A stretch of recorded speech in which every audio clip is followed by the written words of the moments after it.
এই আমার ইমানদার বান্দা, আমায় আল্লাহর ভয়ে, আমার স্মরণের জন্য, আমার বন্দেগীর জন্য তোমার দিলটা নরম হওয়ার সময় আজও কি হয়নি বান্দা?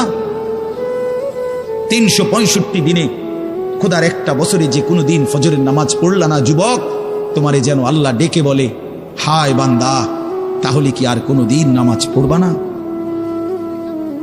30 বছর ধরে যে কোনো দিন সুদের লেনদেন ছাড়লেন না, হারাম রোজগার করেই গেলেন, আল্লাহ তাআলা যেন ডেকে বলে, বান্দা, তাহলে এই নাফরমানি কি আর কোনো দিন ছাড়বা না বান্দা?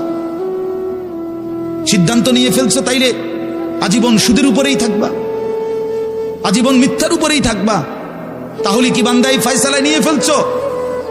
আজীবন কাস্টমার ঠকাইয়েই যাইবা, ওজনে কমই দিয়ে যাবা, তাহলে কি এই ফয়সালা নিয়ে নিছো? তোমার বিবি আজীবন বেপরদাই থাকবে, তোমার ঘরে অহরহ প্রতিনিয়ত রঙিন টেলিভিশন চলবে নিয়মিত, এই ফয়সালা তোমার? ঠিক আছে বান্দা, কুলু ওয়া তামাত্তাউ কালিলান ইন্নাকুম মুজরিমুন।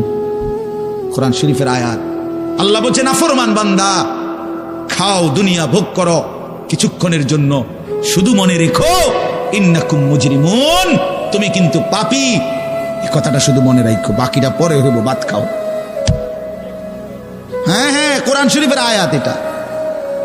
কুলু ওয়া তামাত্তাউ কালিলান ইন্নাকুম মুজরিমুন।